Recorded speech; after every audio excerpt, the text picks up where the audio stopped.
네, 영화와 함께하는 시간 신의 한 수 시작합니다. 이현용 기자 나왔습니다. 자, 오늘은 전화를 소재로 한 긴장감 넘치는 영화 두 편이네요. 네, 하나는 휴대전화, 하나는 공중전화인데요. 걸려온 전화가 예사롭지 않습니다. 지난 23일 개봉한 발신제한, 그리고 2003년 국내 개봉한 폰부스입니다. 네, 먼저 발신제한은 이 주인공이 번호가 없는 전화로 이 차 안에 폭탄이 있다, 이런 경고를 받는 이야기죠. 그렇습니다. 거기다가 차 뒷좌석에 두 아이를 태우고서 말이죠. VIP 고객들을 상대하는 은행센터장 성규는 이날따라 고급 SUV에 아들과 딸을 태우고 출근길에 오릅니다. 잠시 한 장면 보시죠. 의장대 도대체 뭐가 했다는 거야? 그거는 유암식 폭탄입니다. 그러니까 지뢰에 앉았다고 생각하면 이해하기가 아주 편할 거예요.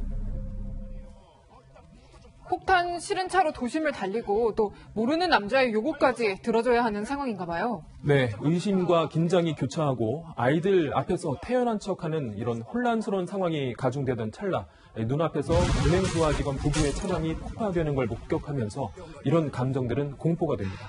네, 이 영화의 원작이 스페인 영화죠. 그렇습니다. 이 5년 전 국내에 개봉한 레트리뷰션, 우리말로는 응징이라는 제목의 영화가 원작인데요. 네. 극한의 긴장을 끝까지 몰아붙이는 힘은 이 배경이 바뀌어도 크게 달라지지 않았습니다. 국내에선 부산 관광지의 배경이 눈길을 끌고요. 하지만 후반부에서 이 딸이 아빠를 위해 목숨을 거는 상황 이후에 부녀의 정을 확인하는 다소 민망한 대화가 오가고 차량 폭파 장면은 나아지지는 않았습니다. 원작과 달리 더 나아간 결말을 놓고서도 두 편을 모두 보신 분들이라면 호불호가 갈릴 것 같습니다. 그렇군요. 이 영화가 그동안 사실 조연으로 굉장히 강한 인상을 남긴 배우 조우진 씨가 또 주연을 했잖아요.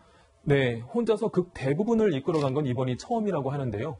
연기 경력 23년차 배우도 카체이싱 장면에선 진땀을 흘렸다고 합니다. 돌발 상황 때문에 벌어질지 모르는 그런 긴장감, 안에서 벌어지는 영화 속 긴장감 같은 것들 같이 이제 합쳐져서 저한테 이렇게 오다 보니까 쉽지 않은 현장이었어요, 정말. 네. 다음 영화는 2003년 개봉작인 폰부스입니다. 당시에 상당히 실험적이었던 영화로 기억이 나요. 네, 폰부스는 이 전화를 소재로 작은 공간과 의문의 목소리가 이끄는 이야기만으로도 스릴러 장르의 성취가 가능하다는 걸 보여준 당시로선 실험적인 연출이었습니다. 네, 이 도대체 공중전화에서 어떻게 협박이 가능한 거죠? 뉴욕 대로변에서 이 공중전화를 쓴 남성이 뒤돌아선 순간 어디선가 걸려온 전화를 받는데요. 말을 듣지 않으면 총을 쏘겠다고 하거든요. 한 장면 보시죠. All right, do you hear me? There'll be cops swarming all over this block. You think so? Let's see. 1, 2, I won't help you. 3. 카메라가 주인공을 수시로 클로즈업하고 또 주인공의 시선을 교차해서 보여주면서 극중 인물의 감정을 고스란히 전달합니다. 아니 그렇게 저렇게까지 또 협박을 받는 특별한 이유가 있는 겁니까?